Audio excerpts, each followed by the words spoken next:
दोस्तों, क्या आप जानते हैं भारत में लाखों टन अनाज हर साल बर्बाद हो जाता है, लेकिन फिर भी हम में से कोई भूखा नहीं मरता। जानते हैं क्यों? क्योंकि भारत का एक ऐसा संगठन है जो 24 घंटे हमारे खाने की सुरक्षा में लगा रहता है। ये संगठन और कोई नहीं बल्कि एफसीआई है, भारतीय खाद्य निगम। दोस्तों, एफसीआई भारत का एक बहुत महत्वपूर्ण संगठन है। ये संगठन हमारे देश के किसानों से अनाज खरीदता है, उसे स्टोर करता है ताकि ज़रूरत के वक्त ज़रूरतमंदों तक अनाज पहुंचाया जा सके।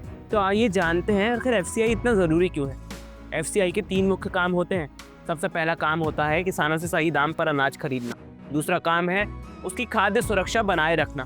और तीसरा काम सार्वजनिक वितरण प्रणाली यानी पीडीएस के जरिए गरीबों तक सस्ते दाम पर अनाज पहुंचाना। तो अब सवाल आता है, आखिर एफसीआई गवर्नमेंट है या प्राइवेट? तो एफसीआई पूरी तरह से एक गवर्नमेंट संस्था है। ये 1965 में स्टैब्लिश हुई थी।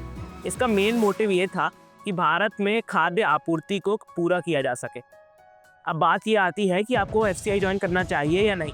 तो एफसीआई ज्वाइन करने के फ़ायदे कई सारे हैं, जैसे कि सरकारी नौकरी की गारंटी, एक अच्छी सैलरी और आगे ग्रोथ के कई सारे मौके, साथ ही देश की सेवा में योगदान देने का गर्व। तो आइए बात करते हैं कि आखिर एफसीआई में आपको सैलरी कितनी मिलती है।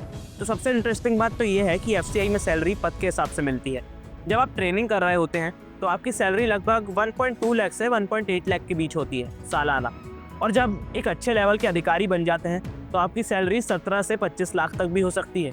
तो दोस्तों, अगर आपको सरकारी नौकरी चाहिए और एक स्टेबल करियर चाहिए तो एफसीआई आपके लिए एक बहुत अच्छा ऑप्शन हो सकता है।